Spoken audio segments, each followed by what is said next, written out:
Okay, all right. Okay.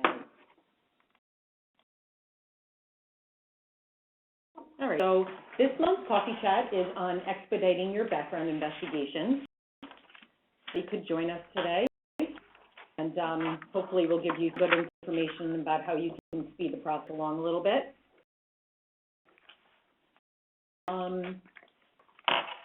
So I want to get started with Melissa Ramsey and Chris Brinkman are here with me today to help explain this. And I'm going to start by asking, if I was a client and I entered information for my applicant, what are the investigators looking for to make their job a little easier and speed up the process? For me, I'm in the initiator part of all the investigators. So what I like to look for is aliases, initials, and names. This saves me time on adding names that are pulled from social trace to run additional criminal searches, or allow the other investigators to know when running criminal searches or verification that the subject went by another name, especially for education verifications. Sometimes when we do employments, they aren't under that current name that they're under. Investigator, I tend to look for phone numbers or email addresses. There's new ones when we have to just reach out to the subject, what it's for verification, trying to get a graduation year, or possibly the last name they would have graduated under, or possibly get an additional reference. Let's say their other reference couldn't respond to company policy, or we've just been trying them for several days and just been unable to get in touch with them. Even for employments, trying to get a phone number or address location of the employer, or for a manager, supervisor that they work for. It just would be a time saver just having that information in front of us. Okay. So if I'm about to enter a subject, can you tell us how we would enter the information that you and Chris just mentioned? Well, see, to add an alias, you just hit the AKA button, and this allows you to add the aliases of the subject. So, as you can see, my cursor is on the AKA, and that's where you want to add the aliases, especially if the subject has multiple on their consent form, or if they, can interview and told you that they also went by another name. That's where you want to add that information. And here's an example of this. You can see when I hit the AKA button, I added due diligence alias as bad due. Also highly recommend looking where it says the first name and last name.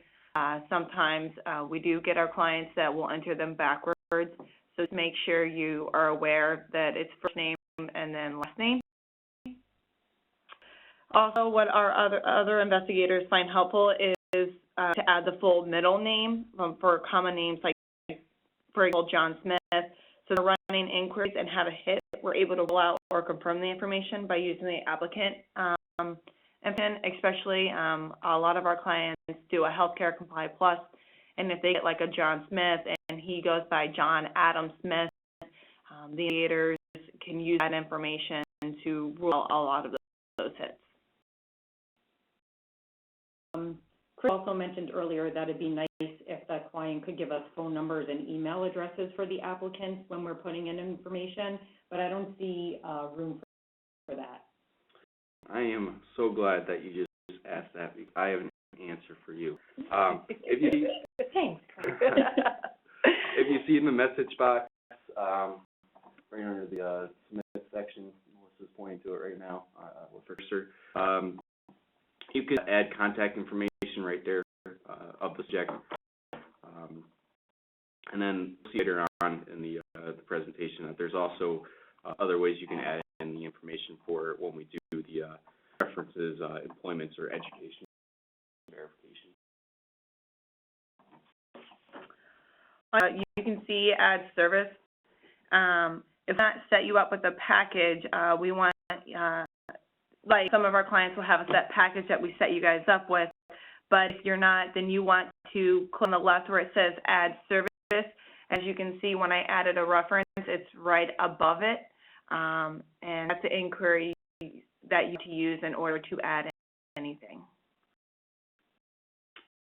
This is pointing on the screen right now of an example of a reference. So when reference, you add the information needed to contact them. What we find helpful is the phone number. If we have a note indicating where it goes to, is the person's work numbers, their cell phone numbers, their home number, all that can be helpful. So again, there's that message box there under submit section where you can add in notes like that. It would help if the client also indicated whether the reference was a personal or a professional reference by indicating if this is a supervisor, manager, or coworker. Sometimes friends, because I know some references are friends. You can add it next to the phone number, or you can, like Chris said, add it in the note section next to due diligence. Phone, you can also add this reference as a coworker, friend, supervisor. Okay, so say we do references, but I want to check employment and education. You show us how we would enter that information then? Sure. It's just like references. My alma mater for the education. You want to enter as much information about the applicant that is given to you on their resume and on their application. Touched on a little bit briefly in the beginning. Education, there's really a couple things that we need in particular. One thing we like to have is the name applicant would have graduated under, as well as their graduation year. This especially goes for females. They got 7 names, and more likely for high schools, they would have graduated under that maiden name and maybe even have that maiden name at the time. Really wouldn't go for guys with maybe they did have a possible name change. It would be helpful just knowing, I guess, what their name was. Then with looks for the schools, BOCES is an example where they have different locations. So in what location that we're trying to contact would also be an instance where it would be helpful. Another name, that'd be fun. Appointments, we would like to know who we're calling. Corporate, supervisors, human resources, that. Also, the location of the employer is nice to have because of multiple locations. It would be easier to locate the business. It's also helpful when indicating who we're calling if they are still with the company or if the business is still open or closed. There are times where we as investigators will have to reach out to the subject and get a manager or supervisor due to us getting knowledge that the company has closed. So it's just really helpful for some of our investigators to get that information ahead of time so that we're reaching out to the subject to get that manager's phone number, supervisor's number. It cuts time in half for them to do that research. Just like references, if you don't have the information for us, you can add contact information of the applicant, again, in that notes section when you're submitting it.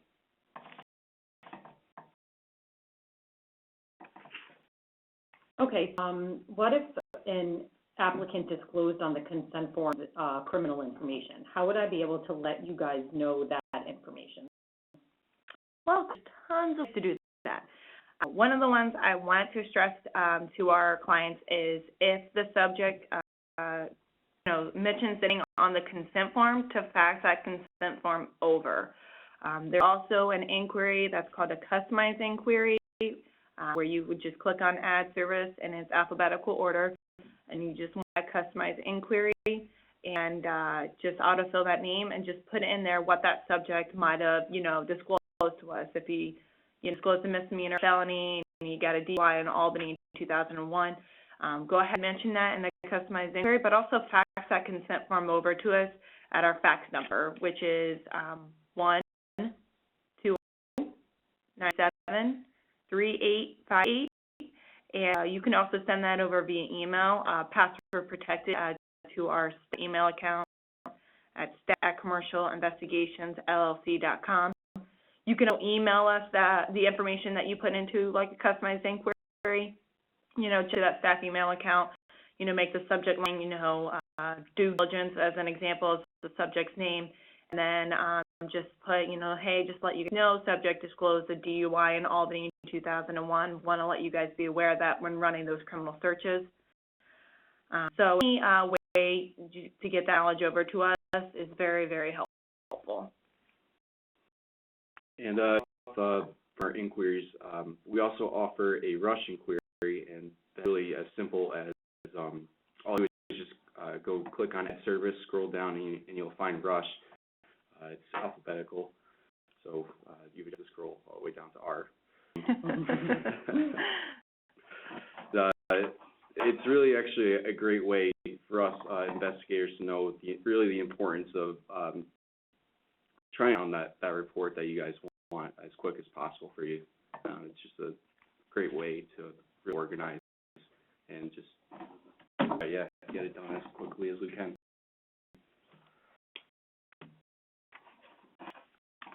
Great, so that's a lot of helpful information to try to speed the process along. So tell us now as a client what we do after we enter the information. Sure. Second, Sarah, I see that you raised your hand. If you are on your call list, why don't you unmute yourself and you can go ahead and ask the question.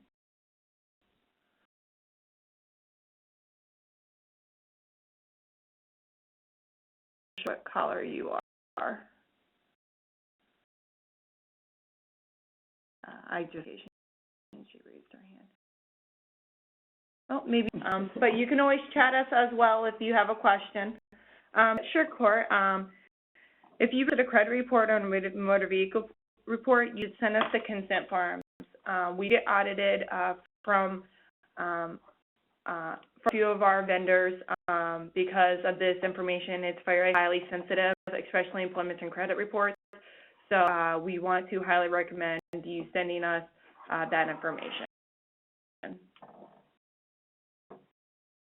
Just to let you know, Sarah, no, that the rush inquiry is not an extra cost.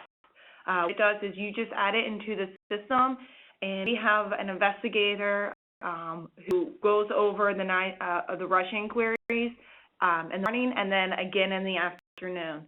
So once we get those rush inquiries completed, what we do is we take that rush out, and then like all of our clients, they'll get an email letting them know that the report is completed.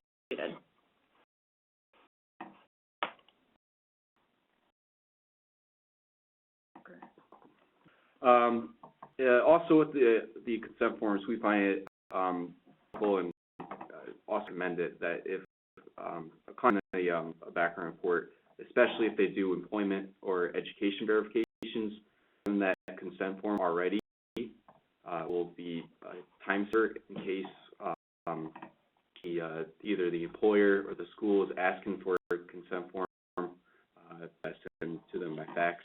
Already having that consent form just saves us time, so we don't probably lose a day or two on it.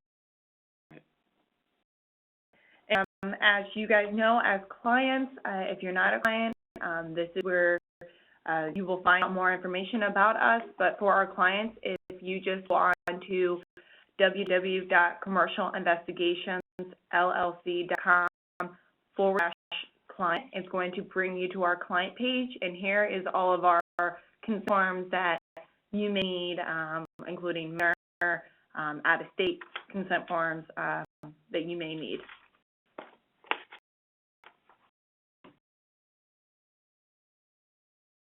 Okay, I wanted to ask a little bit. I know that some of our clients use a portal to enter information or have the subjects enter information. So can you tell us a little bit about the portal? Yeah, Court. As you can see, some of our clients who are here may have portals. We are rebranding it and looking as nice as possible. You guys are doing a very good job.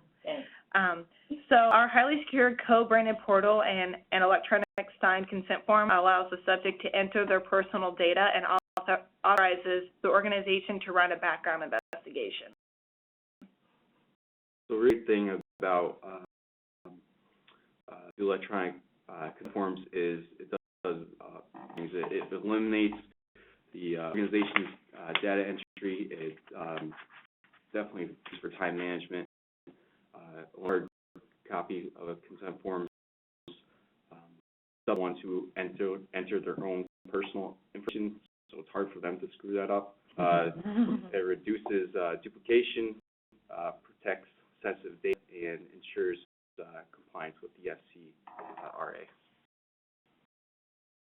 And making off your background checks faster, we also have the pre-adverse adverse action on hand for our clients. Your forms are ready for you to send out to your applicants. As you can see, when you select from the drop-down, all the required paperwork is just a click away.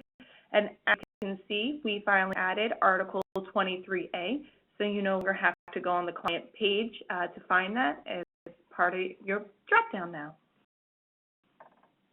And the beauty of these forms are pre-populated with the subject's information and client's information, thus speeding up this process.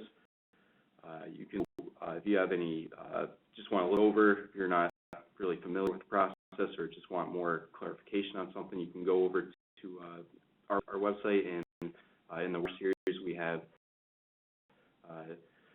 first action, pre-adverse action that we did, I think it was about a year ago.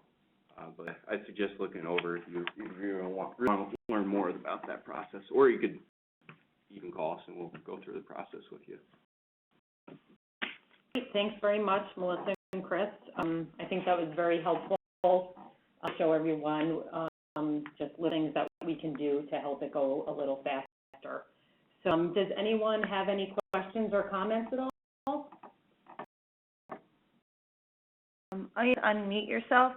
If you go, I believe, to the top, it has where it says audio or mute me. You might be muted, so just unclick that mute me, and you should unmute yourself.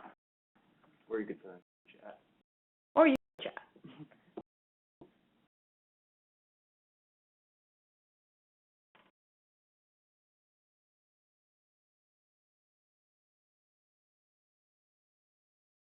No comments?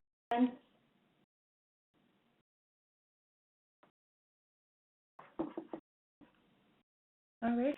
Well, thanks everyone for joining us. And just to let you know that in April we will be having another webinar that will be on federal criminal, and that is on April 23rd. So just look out for the email that will be coming to you for you to register for that.